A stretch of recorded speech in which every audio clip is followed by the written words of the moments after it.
मेरा हृदय कह रहा, मैंने सुना है वारणावत बहुत सुंदर है, क्या तुम देखना चाहोगे? अपनी मां के साथ वारणावत चले जाओ, कुछ दिन वहां देखो।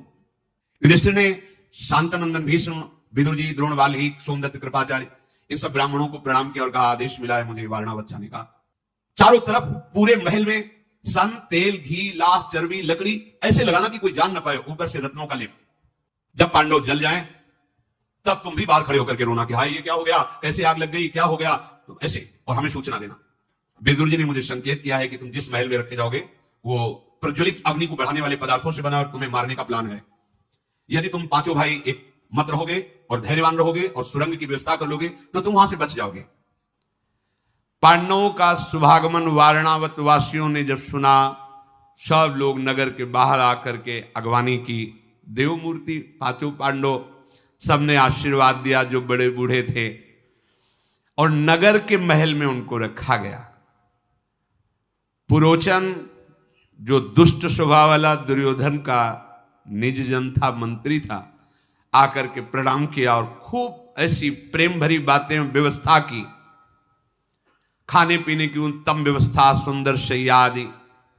10 दिन तक रहने के बाद पुरोचन ने कहा कि महाराज, आप हस्तिनापुर के युवराज हैं, नगर के महल में शोभा नहीं देता, आपके लिए नगर के बाहर एक महल तैयार किया है, बहुत रुपया लगा के, महाराज आप कृपा करें उस महल में पधारें।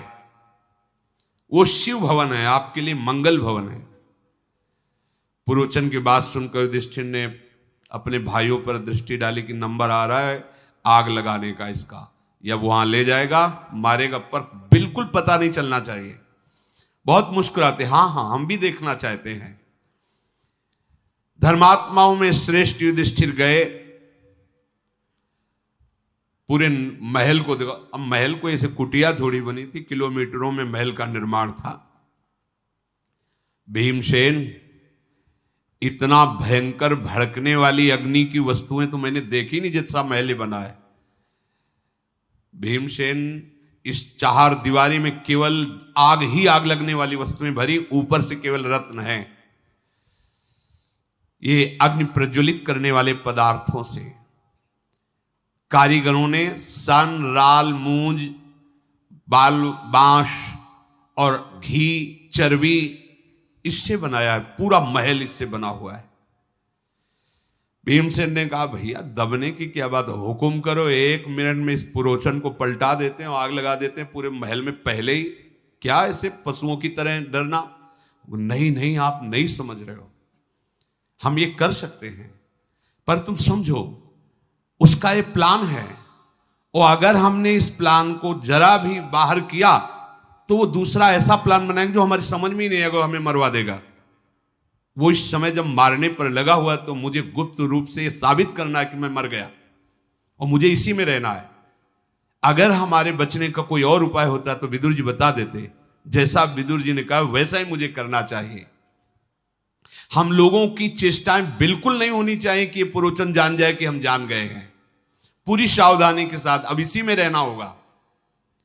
हमारी किसी भी चेष्टा से इसको समझ में नहीं आना चाहिए कि मैं इस बात को जान गया हूं कि महल ऐसा भड़काऊ अग्नि बढ़ाने वाले से बना हुआ है।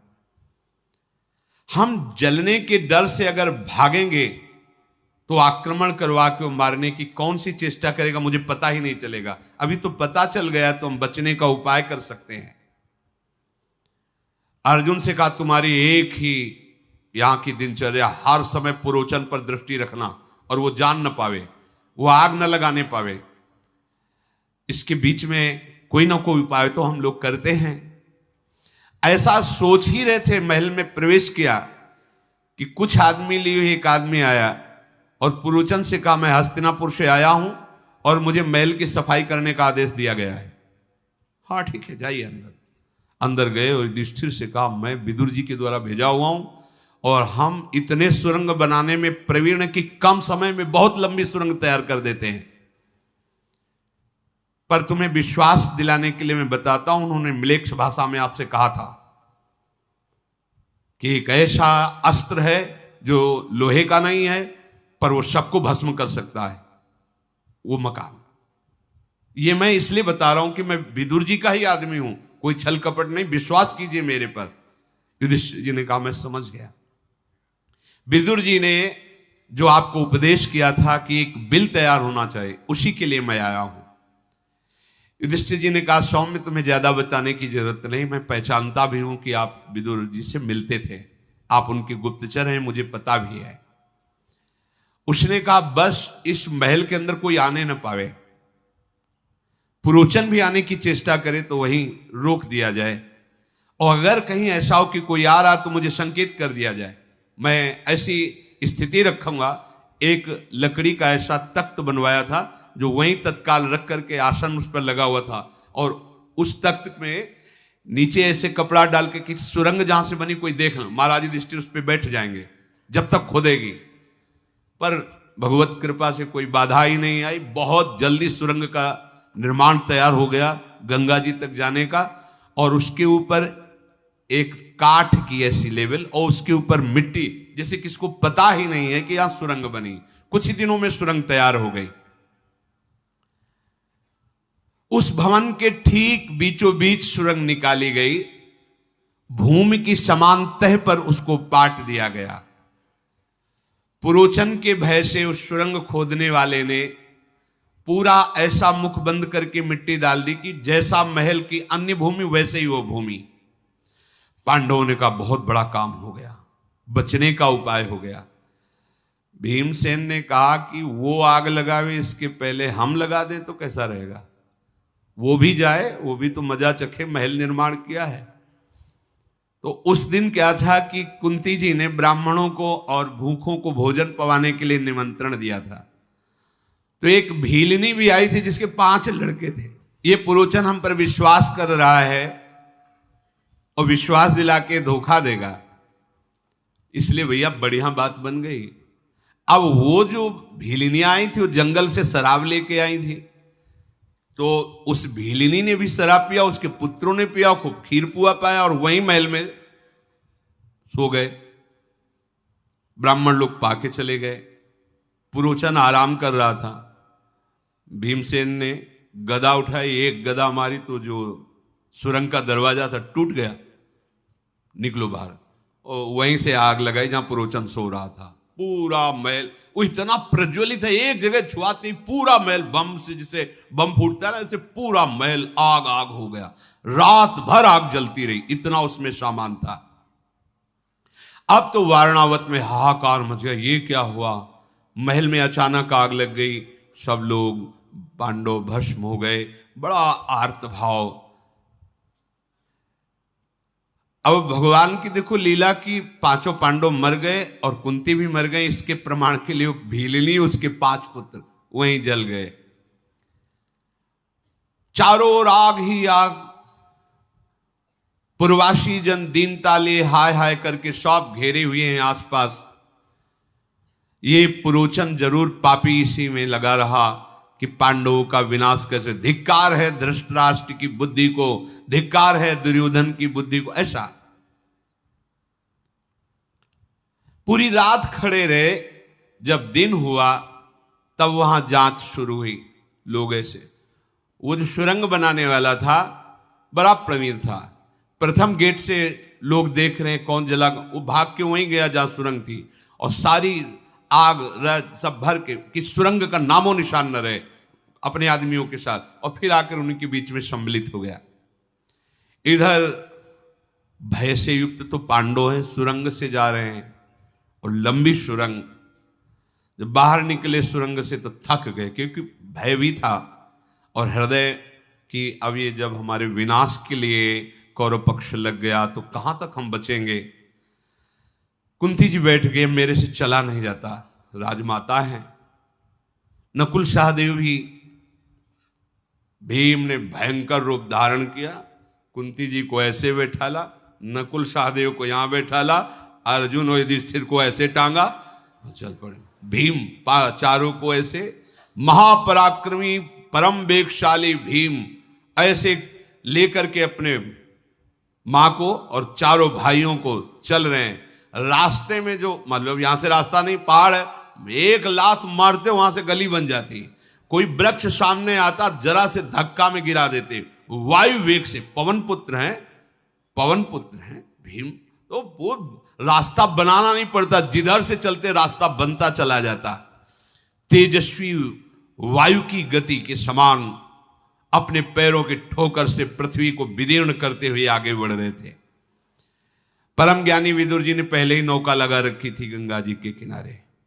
जब वहां गए तो नौका को चलाने वाला आया, प्रणाम किया और कहा, मुझे विदुर जी ने आपकी सहायता के लिए भेजा है और मैं उनका हूं, इसलिए आपको बता रहा हूं कि आपको उन्होंने म्लेच्छ भाषा में उपदेश किया था और ये उपदेश किया था, क्योंकि विश्वास होना, पता नहीं दुर्योधन का आदमी हो तो। उन्होंने कहा, हाँ मुझे विश्वास है।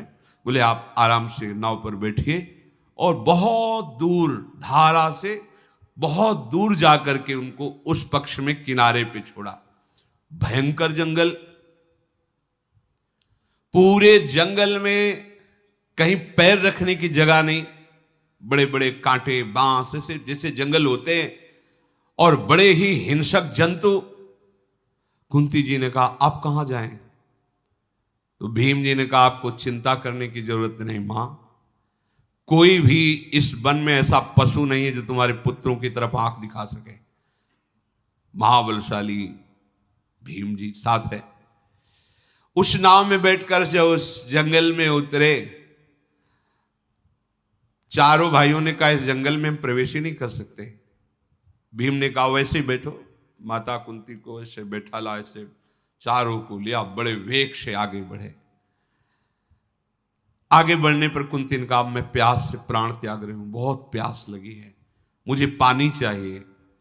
तो एक विशाल वृक्ष था पीपल का, वहां साफ करके अपने भाइयों को और मां को विराजमान किया और कहा, अर्जुन सावधान रखना, जंगल है, मैं जल की खोज में जाता हूं।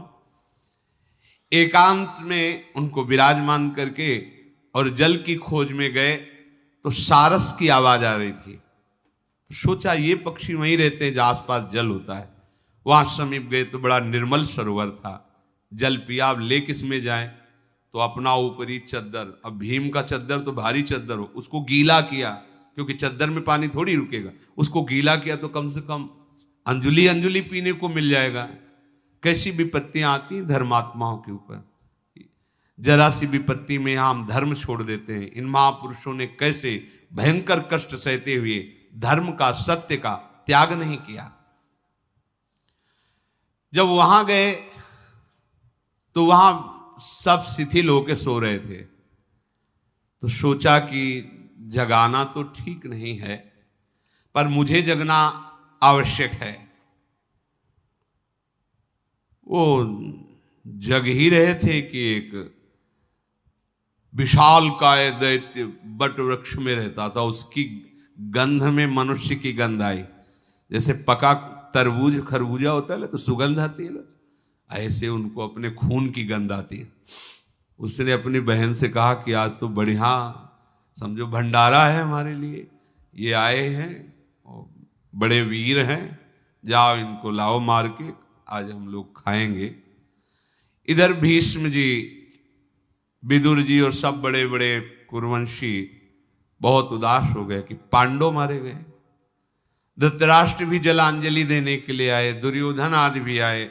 दुर्योधन, कर्ण, शकुनि सब मुस्कुरा रहे हैं, जलांजलि। भीष्म जी के आंसू चल रहे हैं। भीष्म जी बार बार कह रहे हैं कि ऐसा कैसे हो सकता है? जो धर्म का पालन करने वाला है उसका नाश कैसे हो सकता है? मेरी ये समझ में नहीं आ रहा कि धर्मात्मा पुरुष का नाश कैसे हो सकता है? कैसे हो सकता है? बार बार रो रहे हैं, कैसे हो सकता है ऐसा? ऐसा कैसे? ऐसा कैसे मृत्यु हो सकती है? ऐसी मृत्यु इन महापुरुषों की कैसे हो सकती है? पर वो जलांजलि दे, विदुर जी ने देखा कि भीष्म जी तो बहुत विकल हो रहे हैं। पांडवों को नष्ट कर दे ऐसी काल में ताकत अभी नहीं है। लाक्षागृह में भस्म हो सके ऐसा भाग्य नहीं है पांडवों का। कैसे? विदुर जी नजदीक गए जलांजलि के बहाने और भीष्म जी से कहा, आप जलांजलि मत दीजिए, पांडव मरे हुए नहीं।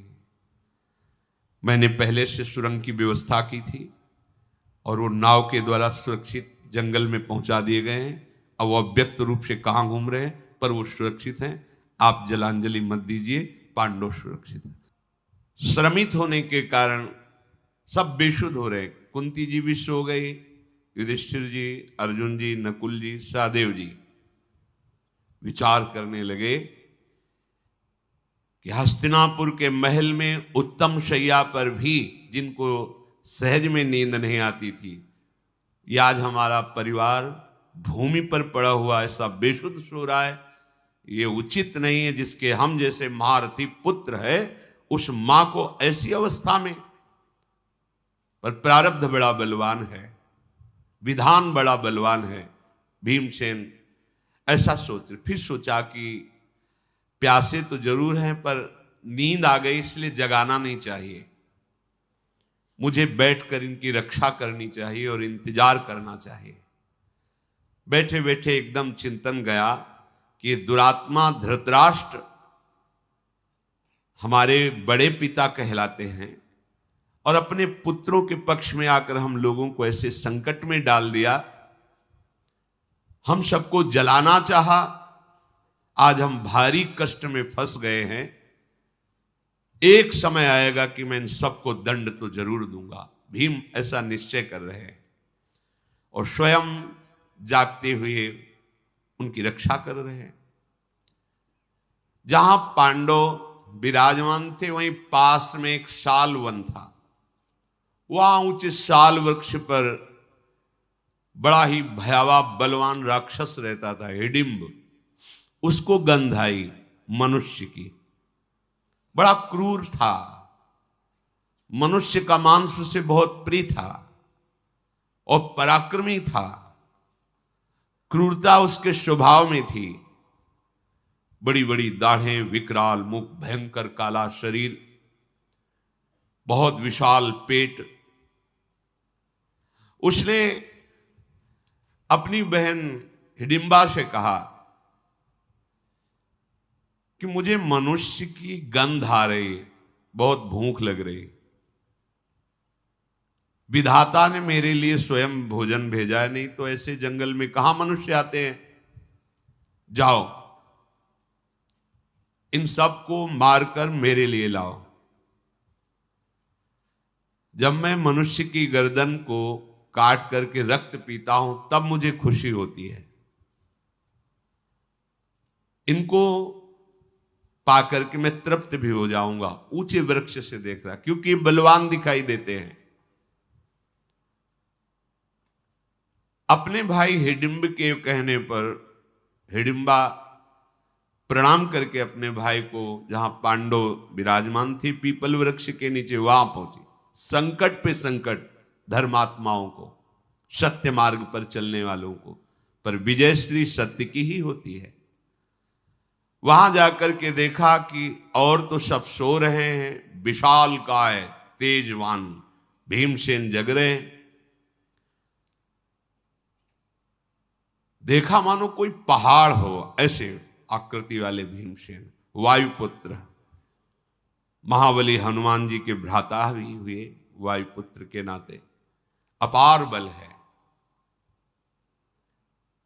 वो भीम के भुजाओं को, वक्षास्थल को देख करके मोहित हो गई। विचार किया कि भाई तो क्रूरता भरी आज्ञा करी कि इनको मार के ले आओ। अगर मैं इनको मारूंगी तो 2 घड़ी में सबको खा जाएंगे, और अगर मैं इनको प्रसन्न कर लूं तो जीवन भर इनके साथ रह सकती हूं। भगवान जिससे भक्त का मंगल होता है, हर विधान वही कर देते। कई बार सत्संग में कहा है, तुम्हारे सामने तलवार आएगी, डरना मत, वो हार बन करके गले में पड़ जाएगी, वो तुम्हारे गले में खरोच भी नहीं पैदा कर पाएगी। प्रभु का यदि विधान है कि आ जाओ हमारे पास, तो किसी भी बहाने से शरीर छूटे जाना है। अगर प्रभु का विधान नहीं तो डरना मत। बड़े से बड़ा क्रूर आदमी भी आपके समीप आकर के वो प्रतिकूल चेष्टा करे तो भी वो अनुकूल होकर आपके पास आ जाएगी। हिडिंबा ने विचार किया कि भीमसेन के चरणों की सेवा मुझे करनी चाहिए, अर्थात मैं इनको पति रूप से प्राप्त कर लूं तो हमारा जीवन धन्य हो जाएगा। वो मायावी थी, आसुरी माया का उसे ज्ञान था। तत्काल उसने दिव्य सुंदर रूप धारण किया और महाबाहु भीमसेन के समीप जाकर के कहा, पुरुष रत्न आप कौन हैं, कहां से आए हैं, और ये देवताओं के समान सुंदर पुरुष जो सोए हुए हैं ये कौन है, और ये जो वयोवृद्धा ये कौन आपकी लगती है, आप निशंक होकर उत्तर दीजिए। मैं हिडिंबा नाम की राक्षसी हूं, मेरा भाई बड़े ही दुष्ट स्वभाव का है और तुम्हारा वो मांस खाने के लिए लालायित है, मुझे मारने के लिए भेजा है। आपका तेज बल और भुजाएं देखकर मैं आपको अपने पति के रूप में वरण कर लिया है। महाबाहो, तुम चिंता मत करो, जितना मेरे भाई में बल है उससे अधिक मेरे में बल है। मैं भाई से अधिक माया का ज्ञान रखती हूं, आसुरी माया का, इसलिए हम उसको परास्त करके तुम्हारी रक्षा कर लेंगी यदि आप हमें स्वीकार करें तो। मैं आपका भला चाहती हूं, अगर आपने ठुकरा दिया तो आपके भी प्राण जाएंगे और मेरे भी प्राण जाएंगे, क्योंकि मैंने निश्चय किया है कि जीऊंगी तो आपको पति के रूप में वरण करके, अन्यथा प्राण त्याग दूंगी। भीमसेन बोले कि राक्षसी, तुझे ऐसी बात नहीं कहनी चाहिए। मेरे ज्येष्ठ भ्राता युधिष्ठिर जी मेरे गुरु के समान हैं, जब तक वो पत्नी को स्वीकार नहीं करते तब तक मैं कैसे स्वीकार कर सकता हूं। मैं परिवेत्ता नहीं बनना चाहता। परिवेत्ता कहते हैं बड़े भाई के अविवाहित होने पर छोटा भाई विवाह कर ले, ये निंदनीय माना जाता है, उसे परिवेत्ता कहते हैं। इसलिए मैं ऐसा कर्म नहीं कर सकता जो धर्म के विरुद्ध है। राक्षसी ने कहा, यहां धर्म की बात नहीं, तुम्हारे प्राणों की रक्षा की बात मैं कर रही हूं। आप इनको जगा दीजिए, मैं आपको और आपके परिवार को अपनी पीठ पे लाद के वायु वेग से जहां आप कहोगे वहां पहुंचा दूंगी, इस राक्षस से बचा लूंगी। भीमसेन ने कहा, तुम राक्षस की चिंता मत करो, मुझे तुम्हारी सहायता की जरूरत नहीं है। मेरी भुजाओं में आकर ऐसा कोई दैत्य राक्षस है ही नहीं कि जो जीवित बच जाए, तुम इसकी चिंता मत करो। जाओ या रहो, हमें तुम्हारी किसी सहायता की जरूरत नहीं।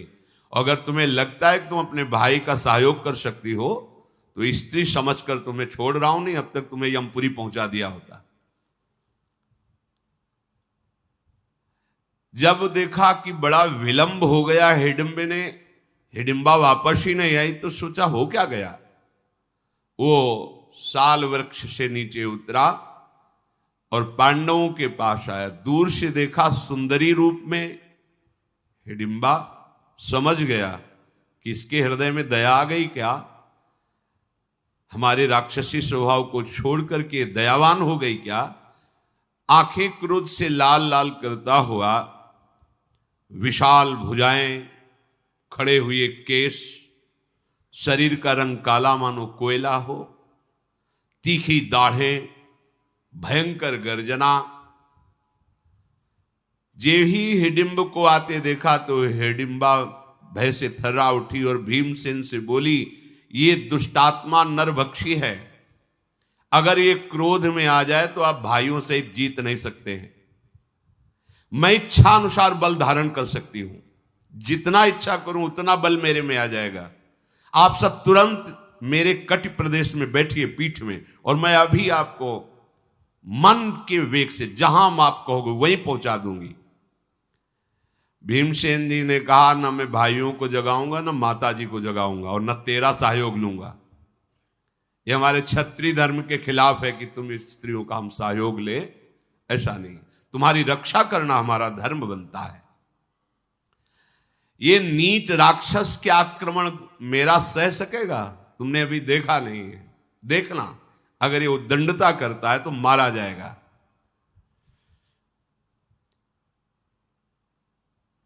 हिडिंबा ने कहा कि मुझे तो आप देवताओं के समान बड़े कोमल दिखाई दे रहे हैं,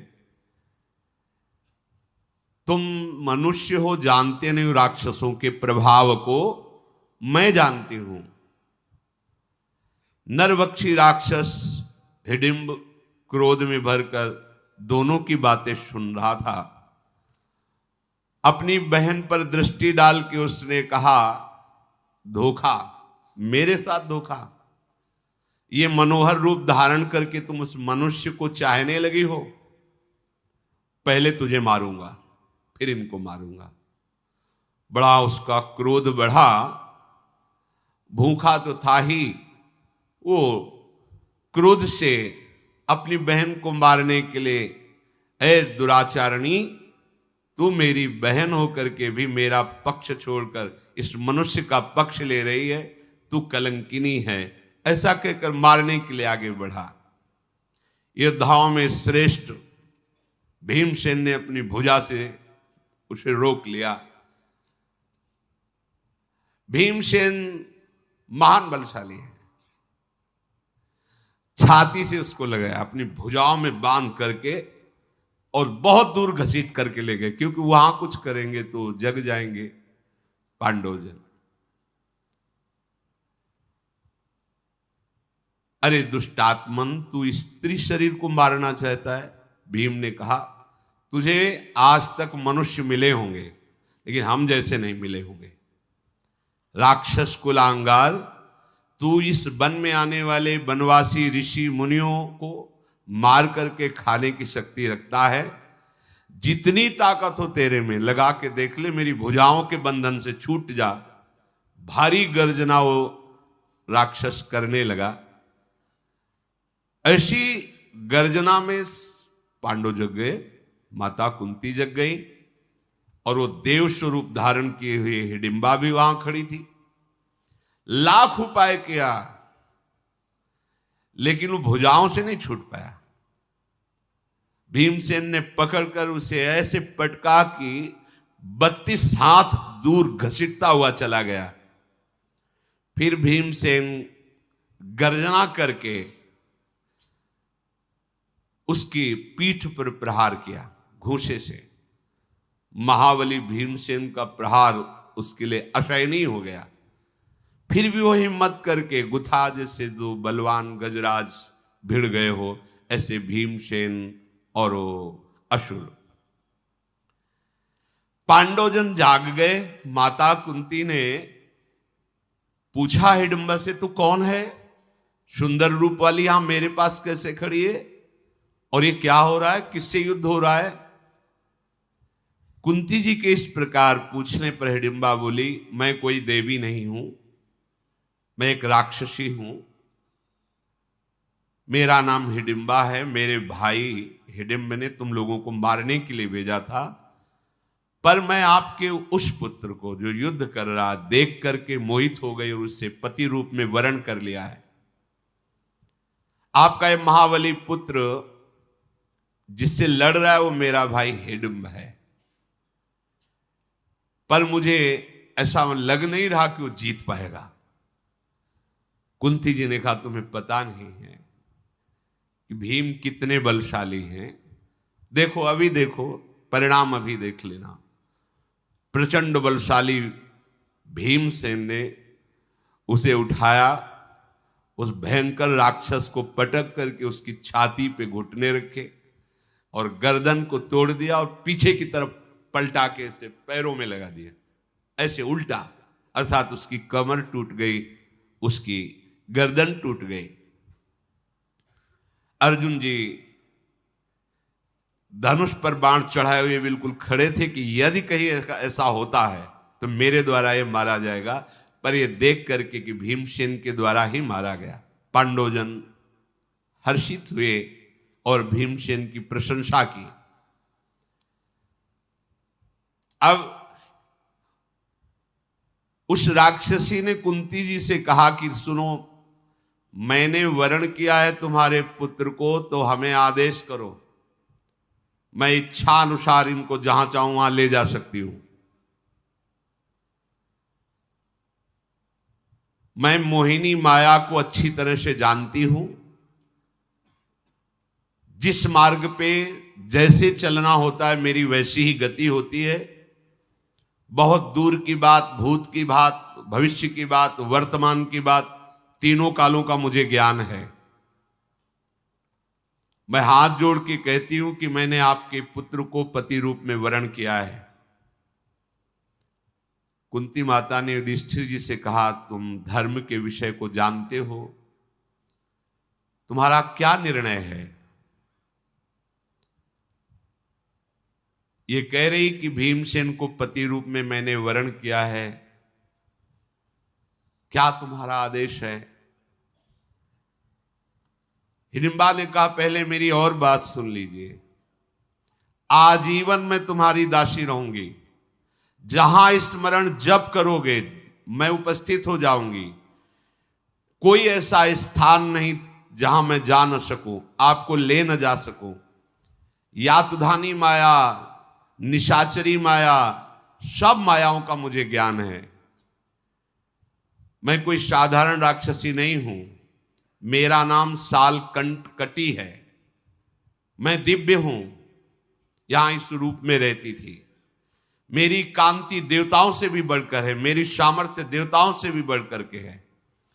और मेरे संयोग से जो पुत्र होगा वो त्रिभुवन में महाबली होगा, तुम्हारे बहुत काम आएगा। इसलिए मैं प्रार्थना करती हूं कि कहीं तुम मेरी बात को अस्वीकार मत कर देना। भूत भविष्य वर्तमान सब घटनाओं को मैं प्रत्यक्ष की तरह देखती हूं।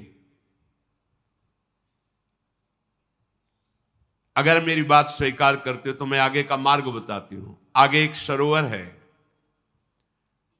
उसका जल ऐसा है पी लेने पर तुम्हें भूख, थकान ये परेशान नहीं करेगी। जो ही आप उस सरोवर में जल पीकर आगे बढ़ेंगे, भगवान व्यास देव जी का मिलन होगा। ये मैं सब देख रही हूं। देखो, ये सिद्धियां तो राक्षसों में भी होती हैं। हमारे मन में क्या चल रहा है, आगे क्या? सबसे बड़ी सिद्धि है भगवान का प्रेम प्राप्त कर लेना। ये दुर्लभ बात होती है। संसार के अस्तित्व को मिटाकर एकमात्र सच्चिदानंद भगवान का साक्षात्कार कर लेना, ये दुर्लभ बात होती है। अपने लोग छोटी छोटी बातों में क्या ऐसी बातें तो राक्षसियां देख रही हैं। मैं यहां से देख रही हूं, आगे सरोवर है, वाह उसका जल ऐसा है, भगवान व्यास देव जी तुम्हें मिलेंगे। सब बातें भूत भविष्य वर्तमान की, अंतर्ध्यान हो जाना, दूर देश तक पहुंचा देना, ये सब जो योग की सिद्धियां तो प्राप्त है उस मायावी राक्षसी को। ये कोई चमत्कार नहीं, चमत्कार है राधा राधा राधा। आंखों से अश्रु बह रहे, रोमांच हो रहा है, और श्यामा श्याम की याद में तुम विकल हो रहे हो। ये सबसे बड़ा चमत्कार। अनंत जन्मों के मलिन अंतःकरण ने अगर एक बार भी राधा बोलने की इच्छा कर ली, ये चमत्कार हो गया। ये चमत्कार अविनाशी है। ये छोटी मोटी बातें, अपने लोग बहुत छोटी स्थिति के हैं, जरा सी बात के लिए सोचते कोई हमारा दुख हटा देगा। जब हमारे मन की बात जान गई तो हटा। 24 घंटे तुम अपने मन की बात जानते हो, तुम नहीं जानते अपने मन की बात। क्या खास बात हो गई? पांच भौतिक पर्दा लगा हुआ शरीरों में, एक ही मन सृष्टि में है, वो अंश रूप से सब जगह विभाजित होकर चल रहा है। उसमें तदात्म हो जाओ, पूरी सृष्टि के मन की बात जान लोगे, क्या हो जाएगा? इससे हो क्या जाएगा? मन की बात जान लेने से कुछ हो जाएगा क्या? क्या होना है? मन को सावई मना कृष्ण पदारविंदयो। अब बात बनी, आपके मन को बलात् अपने भजन के प्रभाव से घसीटकर प्रियालाल में लगा दे। ये चमत्कार है। अनंत जन्मों की बिगड़ी बनती है प्रभु के चरणों में चित्त जोड़ने से। नहीं ये छोटी मोटी मायाओं की सिद्धियां जो राक्षसों के अंतर। देखो, कमल नयन भगवान व्यास देव जी आपका परम मंगल करेंगे अपने उपदेश से। मैंने सब देखा है, वारणावत में तुम्हें महल के अंदर जलाने की चेष्टा सब देख रहे हूं। ये क्यों बताया? कि विश्वास हो जाए कि मैं इतनी सामर्थ्यशाली हूं। हिडिंबा का ये वचन सुनकर कुंती देवी प्रभावित हो गई कि ऐसे संकट में भगवान ने इसे भेजा है। युधिष्ठिर जी से कहा, धर्मात्माओं में श्रेष्ठ बेटा, मैं जो कहती हूं बहुत ध्यान दीजिए। इसने जो बोला उसमें धर्म मुझे दिखाई दे रहा है। यदि इसकी हार्दिक भावना भीमसेन को पति रूप में प्राप्त करने की तो कोई दूषित नहीं है। युधिष्ठिर जी ने कहा, कि हिडिंबा तुम जैसा कह रही हो ठीक है, परंतु मैं जो बात कहूं उसे सत्य में स्थिर होकर स्वीकार करना। भीमसेन स्नान करके नित्य कर्म करके मांगलिक वेशभूषा धारण करेंगे हमारे पास, इसके बाद तुम ले जाओगी और संध्या काल होते होते यहीं छोड़ जाओगी। इतना हम समय तब तक देंगे जब तक तुम्हें गर्भ नहीं धारण होगा। गर्भ धारण होने के बाद बस तुम दूर हो जाओगी। अगर इतना स्वीकार करती हो सत्य को साक्षी करके, तो मैं आदेश करता हूं कि हमारे छोटे भ्राता भीम को आप पति रूप से वरण कर सकते हैं। इतना कहने पर कुंती जी ने भी स्वीकृति दे दी। अब वो पीछे पीछे चल पड़ी, ये लोग आगे बढ़े। सहदेव जी और नकुल जी को आगे रखा जाता था क्योंकि ये छोटे हैं सबसे। शालिहोत्र मुनि का आश्रम मिला और वो सरोवर मिला जो उसने बताया था।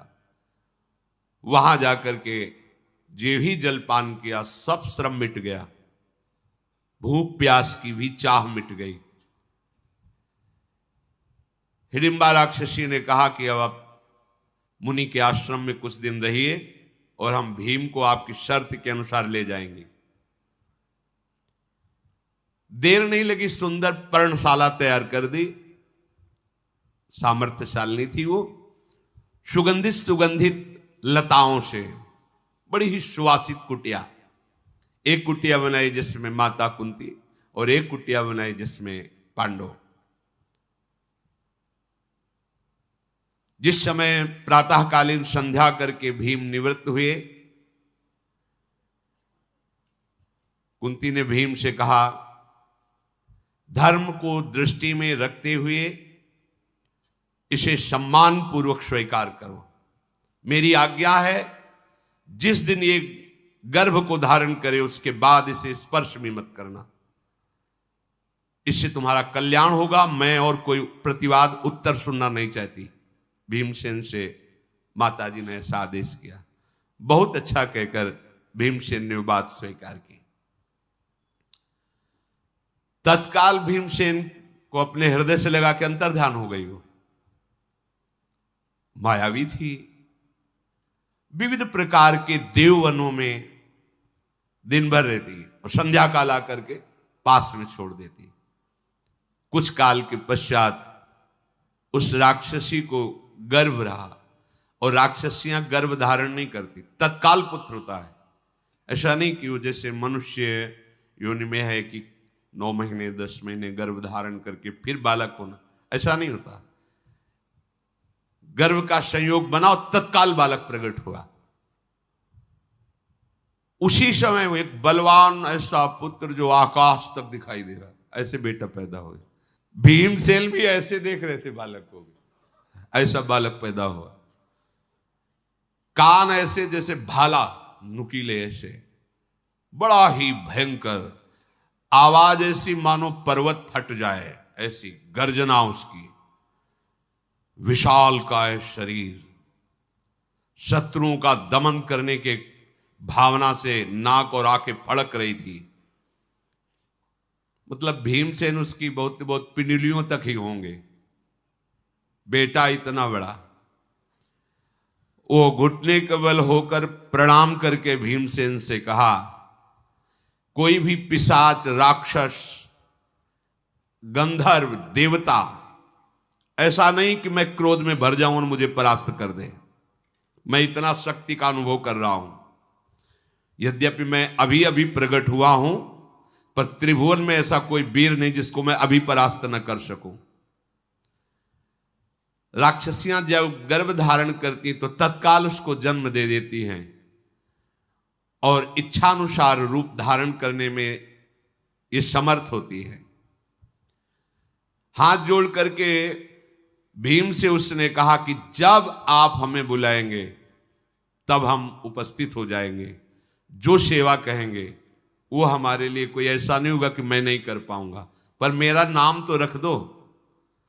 तो घटो हास्योत्कच इति माता तम प्रत्यभाषत अब्रवीत तेन नामस्य घटोत्कच इति स्महा। खोपड़ी में एक भी बाल नहीं, विशाल काय खोपड़ी है। उत्कच माने घट, बाल रहित, केश रहित, इसलिए घटोत्कच, कच माने होता बाल, घटो एकदम एक भी बाल नहीं, बाल रहित सिर होने के कारण उसका नाम घटोत्कच रखा गया।